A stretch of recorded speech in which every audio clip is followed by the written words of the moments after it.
So let's all stand and let's just read this together aloud. Okay? So 1, 2, 3. Together, let's conspire and inspire to make all our dreams come true. And for those who believe, for the glory of God. Be the real estate maven of your family.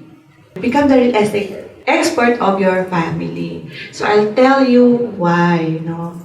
Siyempre, we all want to help our family to have financial freedom, di ba?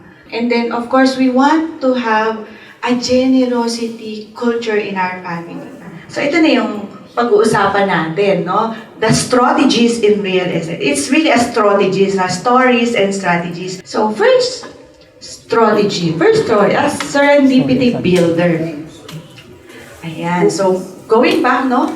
First is that you have to meet your family, to meet your property. Most of us would ask, when it comes to real estate, saan pa maganda mag-invest? Saan location? So many options, di ba? But when you really search in your heart, and you really come to think of it, no? We're now already investing in real estate. The time kung saan kayo nakatira ngayon, you're really part of that real estate, di ba? But this is the first five townhouses that we built and sell. My husband and I inherited a property. Wow! Sabi niya, wow, big time, naka-inherit ng property. On top of that inheritance, no, we also inherited what? We inherited debts. We inherited illegal settlers. But I realized then, kung wala kaming pambayad ng estate taxes, how do we go about these mga illegal settlers or, di ba? We don't have enough cash. How can we build and sell townhouses? Diba? Wala kaming cash. No? But again, I was buying and selling property that time with partners. So I go, ba't ko ba naghahanap pa ako, nagpapakapagod pa ako maghanap ng property sa ibang lugar? Eto na, sinasampal na sa akin ng Diyos yung property. And then it was really a blessing that part of the property is clean. No? I mean, walang lien, walang nakatatak sa titulo, walang nag-claim. Yung pala, may nag-claim pa, di ba? So, merong maliit na property na walang claim. At ito pang malupit, the control is with us because nakapangalan na sa husband ko. Imagine this, I talk to different experts. I talk to different mavens. Kasi hindi man ako totally maven in real estate. I talk to lawyers, tax accountants, brokers, architects, engineers, no? True enough, no? Even before we finished the first 3 buildings, first 3 units, no? We already sold the townhouses, no? And so, kaya, don't think about what other people would say if that would paralyze you to moving forward your financial situation. And secondly, yes, you ask the experts to help you in specific area of what you're doing. Para guided ka. Ayan, so this is sabi ko, ano ba? Hindi naman galing sa akin that whatever we have, we should use it. We should be good steward, no? You should use whatever gift that you have, receive to serve others as faithful stewards of God's grace in its investment in various forms. So, ibinigay yan sa'yo. How to start with what you have right now, di ba? When 100 times 0 is 0. You're thinking, you really have to put in whatever you have, no? Kahit isa lang yan, so that it can be multiplied, no? Whatever you have, it can be multiplied. But you have to give it. You have to offer it, no?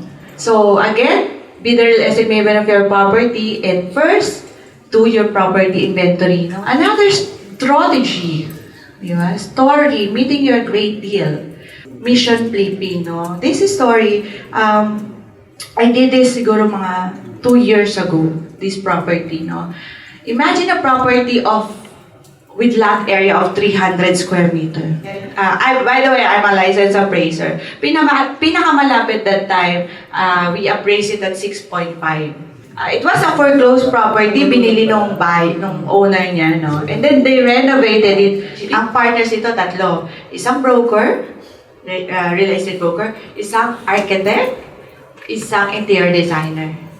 They over-renovated it, thinking that they can sell it at the price that they wanted. Until after a year siguro, hindi pa rin nila nabibenta. Mavs, may bibili na ng property namin. Sabi ko, oh, that's good, sis. Sabi ko, ganun sa akin.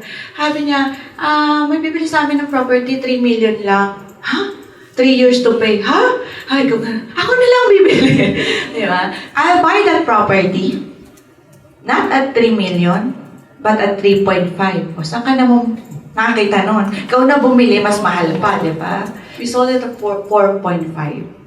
Ang good thing pa about this is that hindi nga ako yung nakabenta eh. One of the brokers that I am helping, but because I'm flipping it for a mission, I can accept any projects. I chose to focus on her project because I want to help her.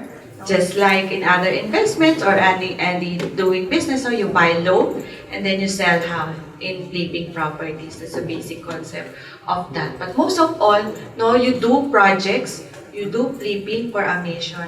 When you do his business for a mission, he will take care of your commission. And this is a single touchdown na story of a great builder, Meet your property. You can meet your property having a great deal. This one is flipping properties, And from a distressed seller also, We build and sell townhouses for these 5 units of townhouses, in a very nice subdivision in Quezon City. Ayan, so it's 40% of the market value. We bought the property. This was 3 years or 4 years ago. We bought the property, yung lote niya, around 7,000 per square meter. Today, the one that's selling in the area, it's already 21,000 per square meter. A great deal property is when you buy it at 40% of the market value. Siyempre, you should know the market value, you study the area, And it's a distressed seller. Meet your property, meet your mission property, and meet your mission partner. This is one of the first building, the first boutique hotel that we built. This was 3 years ago. It's Nest Nano Suites, It's a partnership, This is the partners, So this is our trust, to become your trusted passive income builder. So we are all experts in our own niche. We are all mavens in our own niche. So we call ourselves Central Mavens Corporation. So this is our mission, to be the trusted passive income builder. Today, I'm so happy, We were now on our 3rd building. We call it Nest Nano Suites Makati, Nest Nano Suites Port. Both buildings are already sold out. So these are the 3 stories, 3 strategies. I hope that you will learn. Story of serendipity builder, Become the real estate maven of your family. Great deal, story of great deal, flipping, story of mission builder. That's one is meet your property. Meet your family, meet your property. I shared with you the 3 stories, that you can get strategies. And then now you know your property. Of course, ito na. Activate your creativity. Letter A, create a grand master plan. If it's for property development, ito yung mga kailangan gawin. Market profiling, prepare a plan that will maximize the property. At least 30% earnings per project, that's good enough. But of course, if it's rental for long term, 6% return is really good enough. Vending machine real estate system. So at least treating the real estate as a business. So per project, this is what I do. So you have to set up all of those. Hirap naman, Mavs. Letter E is that engagement. Actually, engagement yan. If you're having someone to build for you, or your buyers. Next project, expansion share from share income. Eto, I think this is very useful to all of you. Kasi when I learned this, so terms is less than ROI, this is return on investment. FP, future business or future value. PD, personal development plus lifestyle. Dapat ang lahat ng ito should be greater than your terms. What is your terms, Should be greater kung ano yung ilalagay mo, di ba? Your time, energy, money. At ang pinaka-importante sa lahat, sanity. Di ba? Nag-invest ka or may ginawa kang decision, pero araw-araw hindi ka makatulog. And then, of course, we have to know how much percentage of your flow, your income, you will put in back, flow back to your business. How much of that percentage ibabalik mo sa negosyo mo para yung 1 million mo 1 million mo business will become at to 1.6 business next month or in the next quarter, no? Or from the 100% kita, maybe siguro sa inyo, from the 100% retirement fund, diba? 60% of that goes back to whatever business that you're doing. Diba? 60%. And then the remaining 40%, yun yung gagamitin nyo na for iba dividends, 30% yun. And then the 10%, that 10% kasi should be used or will be used naman to prosper the business of His business, of God's business, diba? So, it's very important yung flow back, no? Yung pupuhunan mo ulit in layman's term, no? In the technical world of business, it's called the law of compounding, no? Basta yung puhunan mo, dagdagan mo, no? Nung kinita mo. Yes? Just to repeat, no? You have to meet your family to meet your property. Identify your property. Diba? Activate your creativity. You have to learn to have the vending machine in real estate system.